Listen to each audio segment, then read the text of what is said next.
Right, hello there.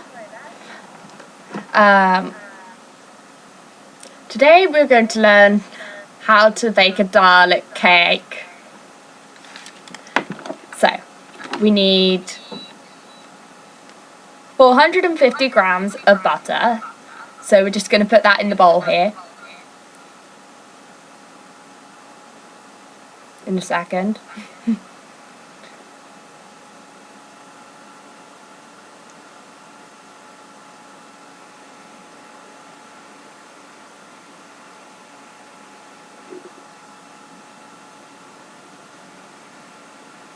Right, and now we've finished putting that in the bowl, we're going to put some butter in.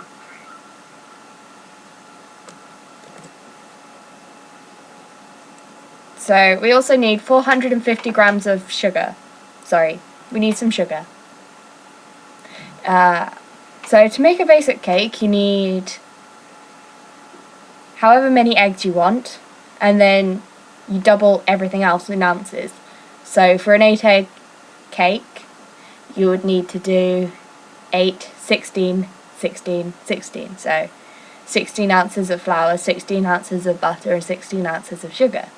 For a 4 egg cake you would need to do 4 eggs and then 8 ounces of sugar, butter and flour. So now we've finished putting the sugar in, we'll need to cream them both together.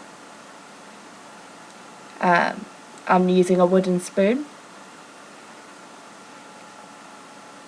In a second we'll show you how it will turn out.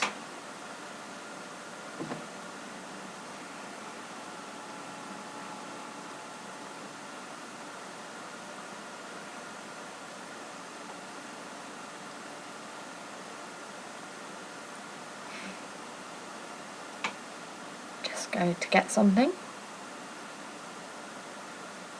I'll be back in a second, don't worry, I'm just cleaning my spoon, make sure it's all clean for things.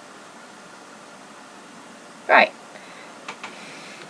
now for the eggs we need to put them in a separate bowl, and we need to put 8 of them in for our darlek cake. And make sure to remove any bits of shell that you find within your egg cracking. If your egg cracking skills are amazing, then you won't find any eggs in your bowl and they'll all be over your floor. I mean, no, you'll find all of them in your bowl and no eggshell. Sure. So, once you finish cracking your eggs, you need to beat them in with a fork. So in a few seconds time I'm just going to disappear, get a fork, be back in a few seconds. Quick. Of course this is in Zoom, so I'm not actually whisking that fast. You can take your time, but to get it all into 10 minutes, I sped it up a bit. Trick of the camera, you know.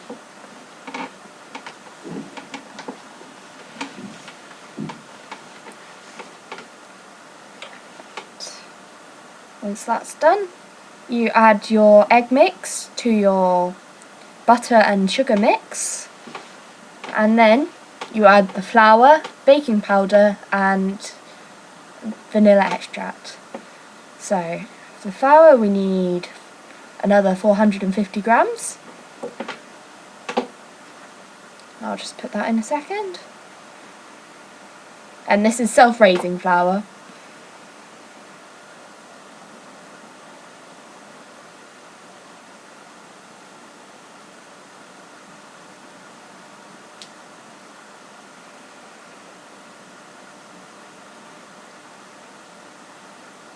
And then I'll just get my baking powder, which I've stored in a nice cupboard somewhere. It takes me a while to find it, but that's because I didn't look for it first. And we need just 1 level teaspoon of baking powder. So that's a heaped teaspoon, but didn't make a difference really. And then you need to go get some vanilla extract and put that in to taste. I put about 2.5 teaspoons in. And once you put that back, you need to mix it all together to form a sort of sloppy cake mix so it's all evenly distributed, not on the table.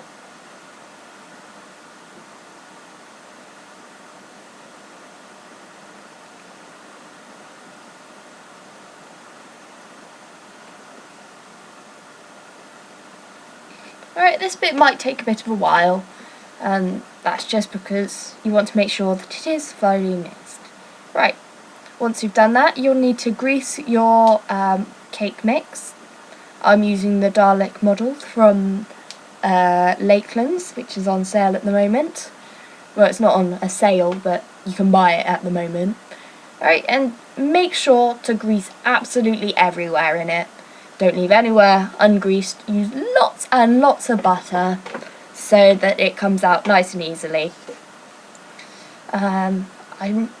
I've been told that Lakelands do sell a sort of spray that you can get and it will evenly cover.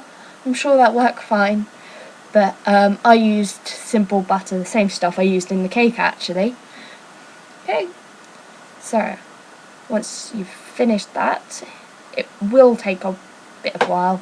Lots of elbow grease. But once you finish that, it will be ready to pour in. Yeah. I used 2 lumps of butter. That was quite a lot of butter. But I didn't want it to stick, because I'd heard a lot of stories on the internet that people had got this cake, they'd made it all nice, and it had stuck to their mould. So this mould has got a lot of little tiny bits that need to get the cake out, and if you don't grease it properly, the cake won't come out, to be honest.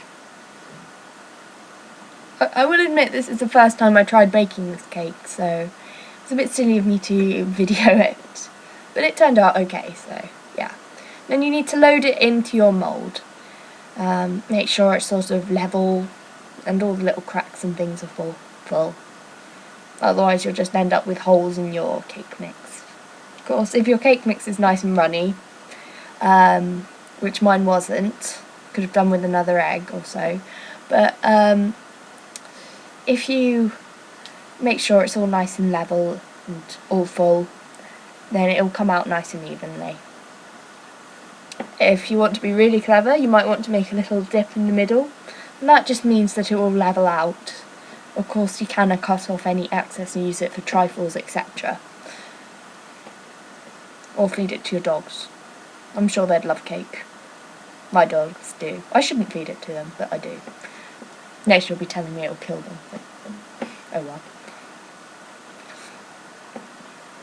So, once you've filled up your cake mix, this might take a while.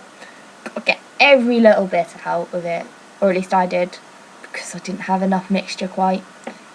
It doesn't rise very much during the cooking process, I will admit this, despite the fact that you put like so much baking powder in. It doesn't rise much, so make sure that the level it is the level you want it. Of course, if you've not got enough, then there's not much you can do. You're just going to miss a couple of ears, and that's it. Right. Once you've got it all in there, I will tell you a little tip the lovely woman at the Lakeland store told me. Because the top bit is so much narrower than the bottom bit, it is recommended that you put a bit of tin foil over, and that is just to stop it burning.